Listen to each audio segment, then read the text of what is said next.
Hello and welcome all. So, dosto, the day has arrived when the much awaited movie based on the very complex revolutionary man of India has been released. And I could not wait for 22nd March to let the movie release in the theaters. And I watched the paid review of the show of this movie 21st March evening. तो guys trailer देख के ही सब लोगों ने movie के बारे में अपने अपने हिसाब से मूवी कैसी रहेगी इसके प्रेडिक्शंस देना स्टार्ट किया था। लेकिन सिर्फ ट्रेलर से ही मूवी क्या होगी ये बताना थोड़ा सा जजमेंटल हो जाता। इसके कारण ट्रेलर पे अपनी कोई राय देना मैंने सही नहीं समझा। तो अब जब मूवी देख के मैं आया हूँ, अब रात के 3 बज चुके हैं और मैं ये वीडियो बना रहा हूँ। So this is your host Srikanth presenting the movie review and facts about Swatantraveer Savarkar at CSR Movies. And if you are also passionate about movies and history like me, watch this video till the end, as along with the movie review I'm gonna present some facts as well which we all should be aware of. So let's find out whether Randeep Hooda made this movie with honesty and facts or it's just a propaganda movie.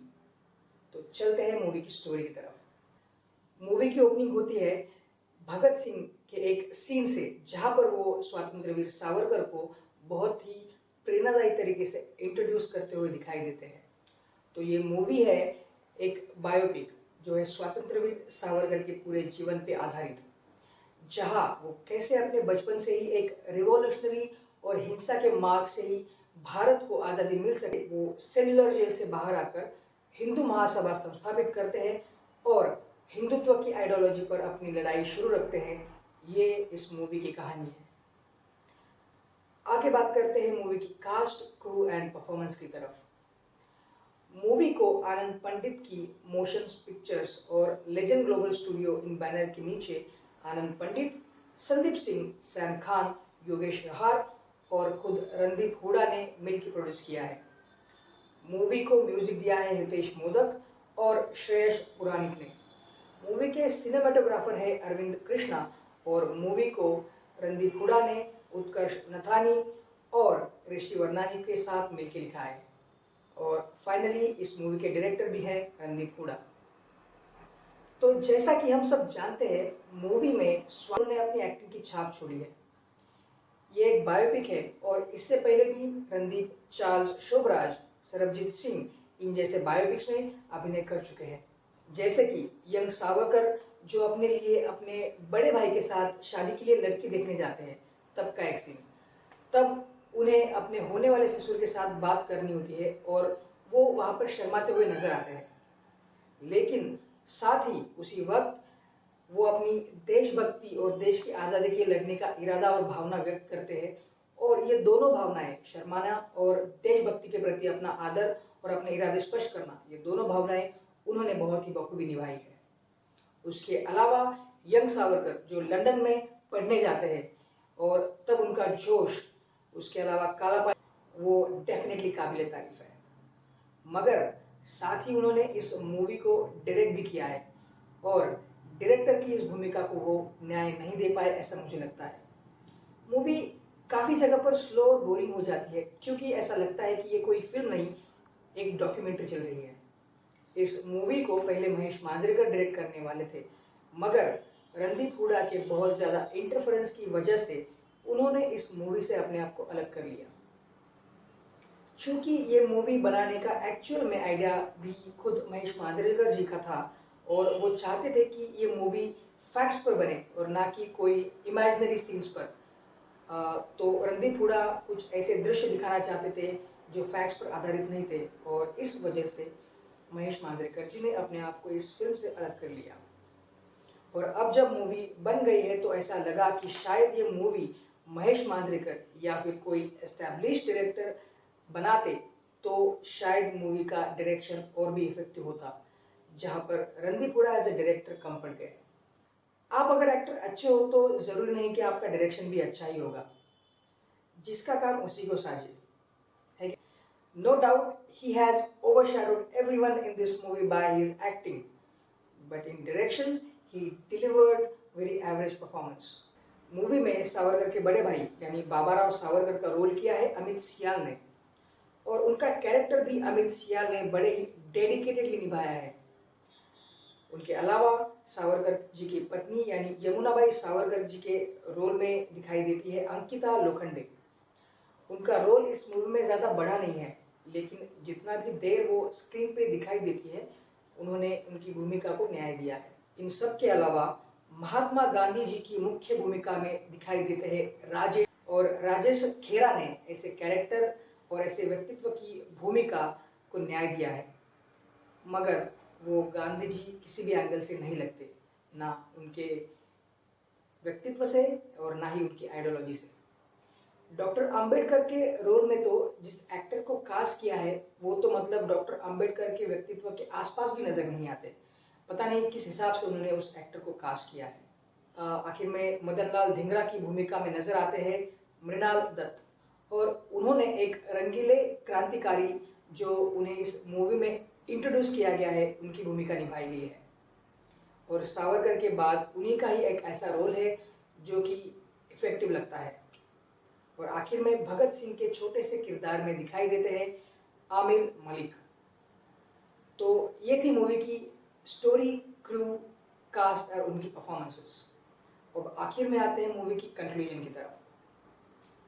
Movie में भारत की आज़ादी के पहले जैसा set या फिर atmosphere चाहिए था वो बनाने में मूवी के मेकर्स बिल्कुल कामयाब होते हैं। मूवी के कॉस्ट्यूम्स, सेट उस वक्त के हिसाब से काफ़ी हद तक मैच करते हैं और ऐसा लगता भी है कि हम उस स्वतंत्र पूर्व युग को देख रहे हैं। मगर मूवी का स्क्रीन प्ले और डायरेक्शन काफ़ी वीक है। बहुत समय तक ऐसा लगता है कि मूवी डॉक्यूमेंट्री है, ना कि कोई मूवी। मूवी में एक ही गाना है लेकिन वो देशभक्ति की भावना दिल में जगाने में कामयाब होता हुआ दिखाई देता है। हालांकि मूवी का म्यूजिक और बैकग्राउंड स्कोर थोड़ा सा लाउड लगता है।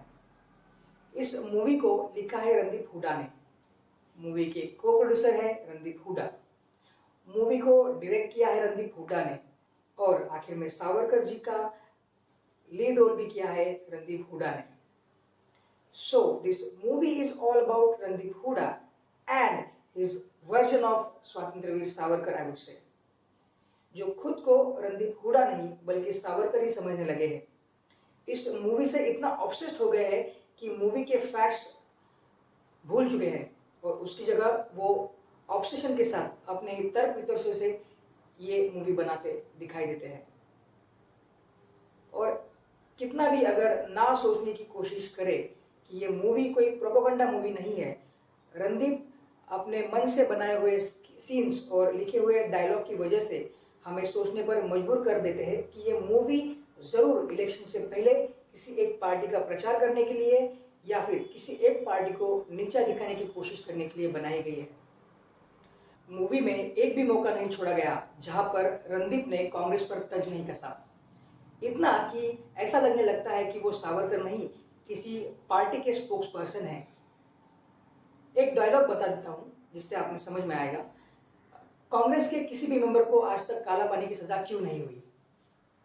और आखिर में भी एक सीन है जहां पर हुड्डा ने तो हद ही कर दी है, जिसमें गांधी जी के असेसन का इल्जाम आज तक सावरकर जी पे लगाया जाता था, लेकिन हुड्डा जी ने उसके पीछे भी कैसे कांग्रेस ही जिम्मेदार थी इस पर बहुत ही अच्छा आर्गुमेंट दिया है और वो इतना इफेक्टिव लगता है जिसकी वजह से लोगों को वो सच में लगने लगता है कि ये सही है। हुड्डा जी के इस एफर्ट्स के लिए उनको 21 तोहफों की सलामी। तो अगर फ्यूचर में रणदीप अगर उस हिंदुत्ववादी पार्टी से इलेक्शन लड़ते हैं तो अचंभित मत होइएगा। रणदीप हुड्डा ने सिनेमैटिक लिबर्टी के नाम पर इतिहास से जो छेड़छाड़ की है वो बहुत ही निंदनीय है।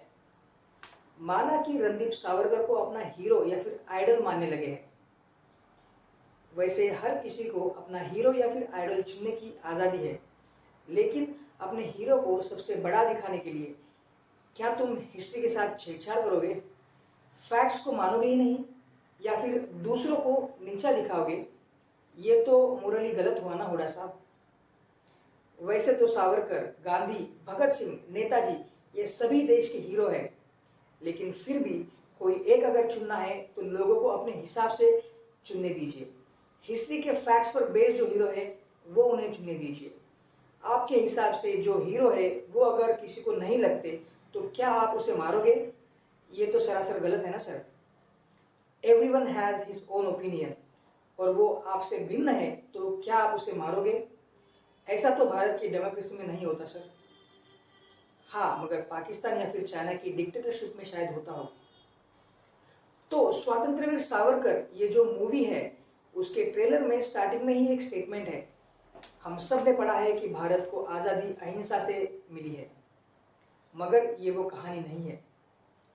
तो ये डायलॉग सावरकर जी का नहीं है, ये डायलॉग है हुडा का, जिससे वो बताना चाहते हैं कि आज़ादी का पूरा क्रेडिट सिर्फ गांधी जी को देना बंद करो। और इसी वजह से वो गांधी जी की अहिंसा की आइडियोलॉजी और खुद गांधी जी को पूरी फिल्म में नीचा दिखाते हुए नजर आते हैं, एज अ विलन पोर्ट्रे करते हैं। और कैसे सावरकर ही सबसे श्रेष्ठ थे और उन्हीं से सबने प्रेरणा ली थी, ये झूठ फैलाते हुए नजर आते हैं। सावरकर जी बेशक एक बड़े क्रांतिकारी थे, उन्होंने सशस्त्र क्रांति आंदोलन स्टार्ट भी किया था, उनका मराठी साहित्य के लिए योगदान भी अतुलनीय था, लेकिन उसके अलावा भी उनके अनेक पहलू थे। जेल से बाहर आने के बाद के सावरकर पहले से सावरकर से बहुत भिन्न थे। उनमें एक रैडिकल शिफ्ट हो चुका था और जैसा कि उन्होंने अपनी मर्सी पिटिशंस में वादा किया था, उसी के हिसाब से वो बाद में जेल के बाहर आने के बाद अपना जीवन बिताते हुए नजर आते हैं। जेल के बाद उनका आज़ादी या फिर आज़ादी के आंदोलन में लड़ाई में कोई भी सक्रिय सहभाग कभी भी दिखाई नहीं दिया। वो बस एक हिंदुत्ववादी नेता बन के रह जाते हैं और इन सब बातों की वजह से वो एक विवादित और कॉम्प्लेक्स पर्सनैलिटी बन के रह जाते हैं और इसीलिए आलोचक उनकी निंदा करते हैं। बट इन माय ओपिनियन आज़ादी किसी एक शख्स की वजह से नहीं मिली है और गांधी जी खुद भी कभी ये नहीं मानते थे। हमें आज़ादी मिलने में जितना योगदान गांधी जी का था, उतना ही योगदान शहीद भगत सिंह, राजगुरु, सुखदेव, चंद्रशेखर आज़ाद, नेताजी सुभाष चंद्र बोस, लोकमान्य तिलक, लाला लजपत राय, वासुदेव फड़के, सावरकर बंधु, बटुकेश्वर दत्त, भीकाजी कामा, डॉक्टर बाबा साहेब अम्बेडकर, सरदार पटेल और न जाने कितने सारे क्रांतिकारी थे जिनके नाम लेते लेते मैं थक जाऊंगा, लेकिन सबके नाम यहाँ पे नहीं ले पाऊंगा। लेकिन उन सब क्रांतिकारियों को, चाहे उन्होंने हिंसा या फिर अहिंसा से इस आज़ादी के आंदोलन में सहभाग लिया हो, उनका योगदान भारत की आज़ादी में बहुत ही अतुलनीय है।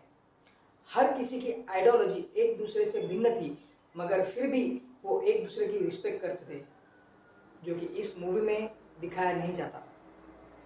गांधी जी, डॉक्टर अंबेडकर, नेताजी सुभाष चंद्र बोस, शहीद भगत सिंह और अन्य सभी क्रांतिकारियों जिन्होंने देश की आज़ादी में योगदान दिया है, उन सब को हम सुनी सुनाई बातों पर या फिर व्हाट्सएप यूनिवर्सिटी के फैलाए हुए ज्ञान पर या फिर किसी मूवी में दिखाए गए उनके चरित्र के हिसाब से जज नहीं कर सकते। हमें उन सब को पढ़ना होगा, तभी हमें उनके भारत की इस आज़ादी में दिए हुए योगदान का महत्व समझ में आएगा और वो क्या थे वो समझ में आएगा। तो दोस्तों, मूवी में इसके अलावा भी बहुत सारे सीन्स हैं जहाँ पर वास्तविकता दिखाई नहीं जाती, जो कभी हुए नहीं थे ऐसी घटनाएं दिखाई जाती है। जैसे कि सावरकर और शहीद भगत सिंह जी की मुलाकात जो कभी हुई नहीं थी। ये बताना कि कैसे सावरकर ही नेताजी सुभाष चंद्र बोस और शहीद भगत सिंह की प्रेरणा थे, जो कि फैक्ट्स के हिसाब से बिल्कुल सही नहीं है।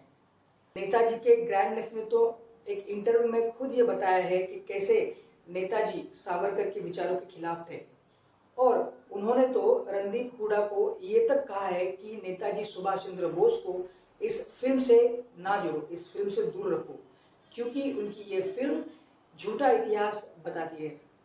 उसके अलावा कैसे मूवी में महात्मा गांधी और उनकी अहिंसा की आइडियोलॉजी को विलन की तरह पोर्ट्रे किया है वो दिखाया गया है, वो भी काफ़ी सरासर गलत है और निंदनीय है। तो मूवी में रणदीप हुडा ऐसा ही कुछ दिखाते हुए नजर आते हैं और उसे भी वो सिनेमैटिक लिबर्टी के नाम पर चला लेंगे और ये बात उनको भी काफ़ी अच्छी तरह से पता है। लेकिन भारत में बहुत सारे लोग ऐसे हैं जिनको इन दिखाई गई बातों पर ही विश्वास करना है। उनका यही मकसद है कि ये सब झूठ कैसे फैलाया जाए, क्योंकि उनको पता है लोगों को सच जानने में कोई दिलचस्पी नहीं है, लोगों को सच जानने में कष्ट नहीं लेने हैं। तो दोस्तों, ट्रेलर लॉन्च होने के बाद और आज मूवी देखने तक मैंने खुद अपना रिसर्च भी किया है सावरकर जी और हिस्ट्री के बारे में, और उसमें बहुत मेहनत और वक्त भी लगा है।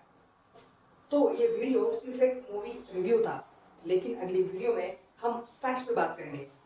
इस वीडियो में बात करूंगा तो वीडियो काफ़ी लंबी हो जाएगी। तो इन सब मुद्दों पे और उसके अलावा सावरकर की मर्सी पिटिशंस और उनकी हिंदुत्व की आइडियोलॉजी और उनके रिलीजन और कास्ट के बारे में जो थॉट्स है, इन सब विषयों पे डिटेल में और तथ्यपूर्ण बात करना चाहूँगा। लेकिन ये वीडियो बड़ी हो जाएगी और मूवी रिव्यू से अलग हो जाएगी, तो उसके ऊपर अलग से वीडियो बनाना चाहूँगा जो कि जल्दी पोस्ट करूँगा फैक्ट्स के साथ। So for now, that's it from my end, guys. Thanks to all who stayed till the end. And before leaving, like, share, and subscribe my channel if you like my work. Thanks and take care. Bye bye.